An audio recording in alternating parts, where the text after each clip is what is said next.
सारे पक्षी अपने अपने घरों के दरवाजे अंदर से बंद कर लेते हैं। रानो चिड़िया भी खुद को झाड़ियों में छुपा लेती है।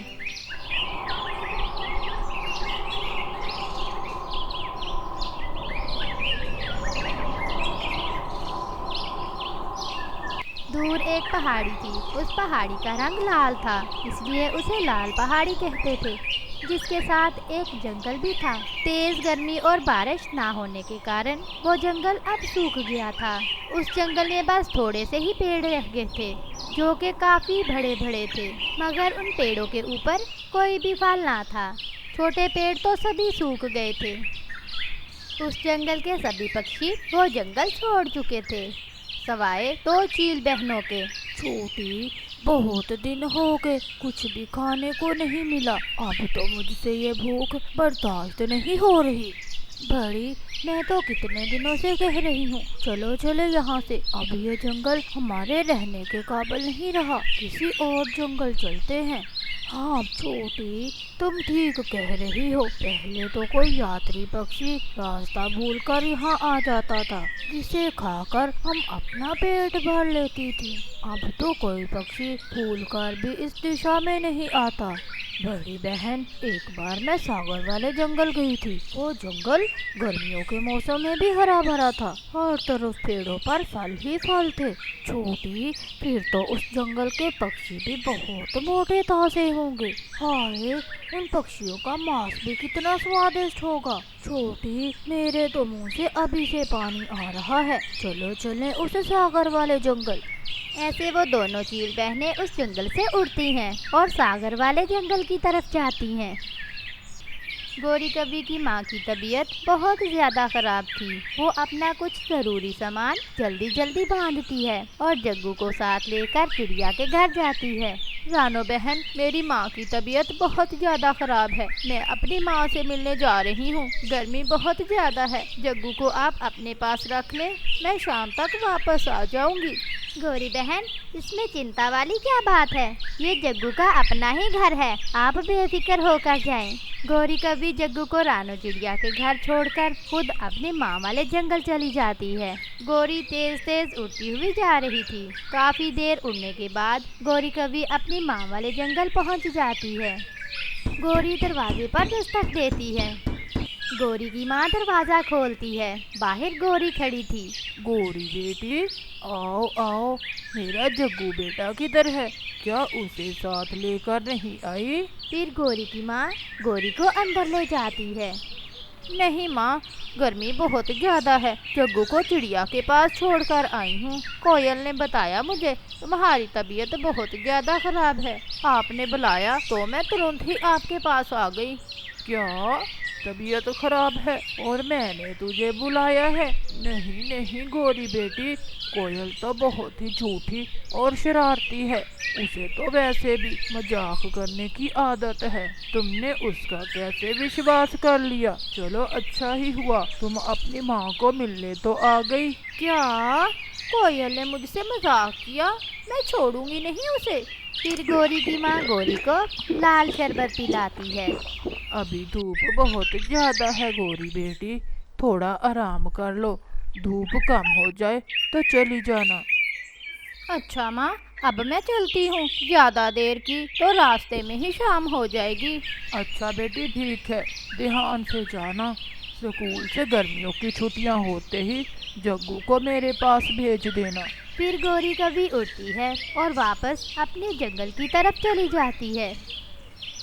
छोटी, मैं तो अब थक गई हूँ। खाली पेट तो उड़ना भी बहुत मुश्किल है। कितने दूर है सागर वाला जंगल? बड़ी, वो सामने बड़े बड़े पेड़ सागर वाले जंगल के ही हैं। थोड़ी और हिम्मत करो, बस पहुँचने ही वाली हैं। तभी वो चील बहनें गोरी को आता हुआ देख लेती हैं और वो उसको पकड़ने के लिए उसके पीछे उड़ती हैं। गोरी भी उन चीलों को आता हुआ देख लेती है। अरे, हमारे जंगल में तो एक भी चील नहीं थी। ये दो दो चीलें कहाँ से आ गई हैं? भाग गोरी भाग। फिर गोरी आगे आगे और चीलें पीछे पीछे। गोरी कभी बहुत तेज उड़ती है, मगर वो चीलें गोरी को पकड़ ही लेती हैं। कौवी, हम चीलों से भागकर कहाँ जा रही थी? चील जी, मुझे छोड़ दो, मुझे घर जाने दो। मेरा बेटा जग्गू मेरा इंतजार कर रहा होगा। छोड़ दे? वो क्यों? तू माँ लगती है मेरी कि तुझे छोड़ दे। छोटी, चलो पार्टी शुरू करे। कौवी है तो क्या हुआ, पेट तो भरना ही है। चील जी, मेरा मांस तो बहुत सख्त है और काला भी, प्लीज मुझे छोड़ दो। देखो कभी, हमें तो भूख लगी है, हमें मांस चाहिए खाने को। अगर अपनी जान बचानी है तो किसी और पक्षी की बलि देकर तुम अपनी जान बचा सकती हो, इसलिए तुम हमें अपने जंगल लेकर जाओगी। अच्छा ठीक है, आप मेरे साथ आओ। फिर गौरी कभी उन चीलों को साथ लेकर अपने जंगल की तरफ जाती है। जग्गू और कुकू बेटा, मैं नदी से पानी लेने जा रही हूँ, आप घर में ही खेलना और अंदर से कुंडी लगा लेना। ठीक है मम्मा, आप जाएं, हम घर में ही रहेंगे। फिर रानो चिड़िया मटका उठाती है और नदी से पानी लेने चली जाती है। चिड़िया अपना मटका नदी में डालती है और भरने लगती है। चिड़िया उड़ने ही वाली थी कि आसमान पर दो चीलों के साथ उड़ती हुई जाती देख लेती है। अरे, ये गौरी इन चीलों को लेकर इस जंगल में क्यों आई है? ये सबको मरवाएगी। चिड़िया जल्दी से उड़ती है और उनके पीछे पीछे जाती है। गौरी कभी उन चीलों को लेकर बुलबुल के घर जाती है और दरवाजे पर दस्तक देती है। बुलबुल बाहर आती है तो चील बुलबुल को पकड़ लेती है। वो अपने तेज पंजों से एक ही झटके में बुलबुल का सीना चीर डालती है। छोटी, सच में इस जंगल के पक्षी तो बहुत ही मोटे ताजे हैं, खाकर मजा ही आ जाएगा। कभी एक पक्षी की भली और देनी होगी तुझे, वरना मुझे तुम्हें खाने में कोई भी दिक्कत नहीं होगी। उधर कबूतर खिड़की में बैठा हुआ ये सब देख रहा था। वो जोर जोर से शोर मचाने लगता है। सब पक्षी अपने अपने घरों के दरवाजे अंदर से बंद कर लो, हमारे जंगल में चीलों ने हमला कर दिया है, उन्होंने बुलबुल को मार दिया है, जल्दी करो। सारे पक्षी अपने अपने घरों के दरवाजे अंदर से बंद कर लेते हैं। रानो चिड़िया भी खुद को झाड़ियों में छुपा लेती है।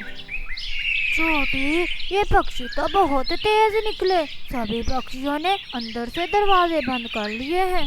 बड़ी बहन, कोई बात नहीं, आज शाम तो अच्छे से पार्टी करेंगे। तुम ये बुलबुल का नरम नरम मांस खाना और मैं आज कौवी का मांस ही खा लूंगी।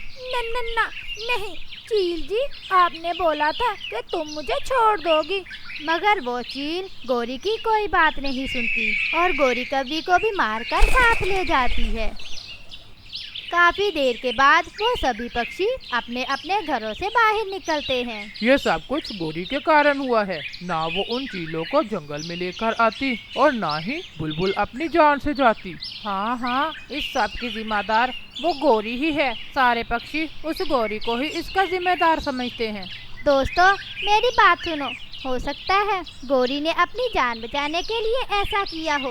गौरी की जगह कोई भी होता तो ऐसा ही करता। जो हो गया उसको छोड़ो, आगे हमें ध्यान से रहना होगा। वो रात सभी पक्षी अपने अपने घरों में जाकर गुजारते हैं। सभी पक्षी बहुत ज्यादा परेशान थी। मिट्ठू जी, अब क्या होगा? वो चील किसी भी पक्षी को नहीं छोड़ेगी। हरियाली, क्यों ना कुछ दिनों के लिए हम ये जंगल ही छोड़ दें। जब वो चीलें चली जाएंगी तो हम वापस लौट आएंगे। मुझे तो बहुत डर लग रहा है। मेरी बात मानिए, अब ये जंगल अपने रहने के काबिल नहीं रहा। तुलसी, हम ये जंगल छोड़कर कहीं नहीं जाएंगे। ये जंगल हमारा है, हमारा जीना मरना इसी जंगल के साथ है। तो ठीक है, मैं तो अपने बेटे लकी को लेकर कल अपनी माँ के पास जा रही हूँ। आपने नहीं जाना तो ठीक है। उधर जग्गू अपने घर में अकेला बैठा हुआ रो रहा था। मम्मा, ये सब कुछ कैसे हो गया? मम्मा, मुझे आपके बिना बहुत डर लग रहा है। मम्मा, आप मुझे छोड़कर क्यों चली गई? जग्गू अपने घर में बैठा अपनी मम्मा को याद करके ऐसे रो रहा था। मम्मा, जग्गू अपने घर में रो रहा है। जग्गू भाई को भूख लगी होगी। कुकू बेटा, आप घर में ही रहना, मैं जग्गू को दाना देकर आती हूँ। जब तक मैं वापस ना आऊँ दरवाजा ना खोलना। अच्छा ठीक है मम्मा। फिर रानो चिड़िया दाना लेकर जग्गू के पास उसके घर जाती है। जग्गू बेटा, ये लो दाना खा लो। नहीं, मुझे नहीं खाना ये दाना। जग्गू बेटा संभालो खुद को, मम्मा पापा हमेशा साथ नहीं रहते। कभी किसी शिकारी का डर और कभी किसी जालिम पक्षी के हाथों हम पक्षी शिकार बने ही रहते हैं। सारे जंगल के पक्षी मेरी मम्मा को ही दोषी मानते हैं। मैंने तो आपकी मामा को दोषी नहीं कहा। अगर आपकी मामा की जगह कोई भी पक्षी होता तो वो भी ऐसा ही करता। चलो अब आप दाना खा लो। वो पक्षियों की बातें सुनकर अंदर से बुरी तरह से टूट चुका था, लेकिन चिड़िया आंटी की बातों से उसे थोड़ा हौसला होता है। फिर जग्गू कौवा दाना खाने लगता है। रानो चिड़िया जग्गू को अपने साथ अपने घर ले जाती है। सुबह हो जाती है। सारे पक्षी इकट्ठे होते हैं ताकि उन जालिम चीलों से खुद को कैसे बचाया जाए। चिड़िया, मुझसे ज्यादा उड़ा नहीं जाता। मैं तो थोड़ा सा उड़ने के बाद थक जाता हूँ, मुझसे नहीं होगा। मिट्ठू, अगर हम सब इकट्ठे मिलकर उन चीलों पर हमला करें तो हम उन चीलों को इस जंगल से भगा सकते हैं। चिड़िया, मैं लड़ूंगा उन चीलों से, मैं तुम्हारे साथ हूँ। लकी के पापा चुप करके बैठ जाएं। अगर आपको कुछ हो गया तो लकी का क्या बनेगा? मैं अभी विधवा नहीं होना चाहती। माफ करना चिड़िया बहन, हम अपने माँ वाले जंगल जा रहे हैं। जब वो चली जाएंगी हम वापस आ जाएंगे। दोस्तों, आप मेरी बात समझने की कोशिश करो। वो चीलें हमारे इस जंगल को छोड़कर कभी भी नहीं जाने वाली। चिड़िया उन्हें बहुत समझाती है, मगर सवाए कबूतर के कोई भी चिड़िया की बात नहीं मानता। कुकू मेरे दोस्त, अब हमें ही उन चीलों की समस्या हल करनी होगी। जग्गू दोस्त, वो कैसे? फिर जग्गू कुकू को अपना सारा प्लान बताता है। लेकिन जग्गू दोस्त, इसमें बहुत खतरा है। कुकू दोस्त, मैं अपनी मामा को ना दोषी साबित करने के लिए कुछ भी कर सकता हूँ। फिर जग्गू उन चीलों को ढूंढने निकल जाता है। काफी देर तक ढूंढने के बाद आकर दोनों चीलें बड़े पेड़ के पास जग्गू को नजर आ जाती हैं। जग्गू उनके पास जाता है। छोटी, हम तो शिकार के लिए जाने वाले थे, लेकिन शिकार तो खुद ही हमारे पास आ गया। बड़ी बहन, ये कौवा मैं तो नहीं खाने वाली। कल रात कौवी खाने से मेरे पेट में अभी तक दर्द हो रहा है। चील मौसी, हम कौवों के मांस का स्वाद बिल्कुल भी अच्छा नहीं होता, और वैसे भी मैं तो अभी छोटा बच्चा हूँ, मुझे खाने से आपका भी पेट नहीं भरेगा। हाँ, मैं आपको एक कबूतर का मांस खिला सकता हूँ। कबूतर का मांस? कबूतर का मांस तो हम चीलों का फेवरेट होता है। जल्दी से बताओ, किधर है कबूतर? अच्छा तो ठीक है, आप मेरे साथ आओ। फिर जग्गू उन दोनों चील बहनों को लेकर अपने जंगल आता है। वो सीधा उनको अपने घर ले जाता है। छोटे बच्चे, ये तुम हमें कहाँ ले आए हो, और ये घर किसका है?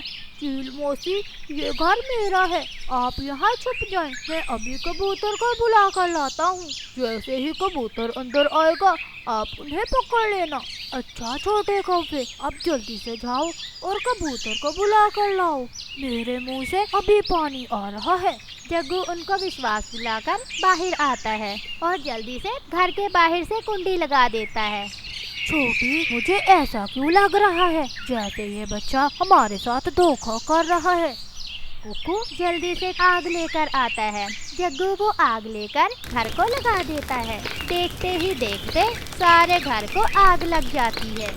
बचाओ, बचाओ, बचाओ।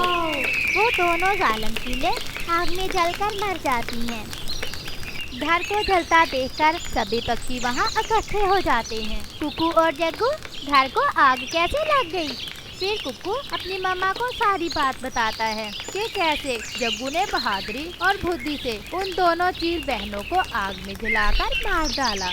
जग्गू बेटा, तुमने साबित कर दिया है कि तुम एक बहुत बहादुर बच्चे हो। जो काम बड़े नहीं कर सकते वो काम तुमने कर दिखाया। लेकिन बेटा, अगर तुम्हें कुछ हो जाता तो?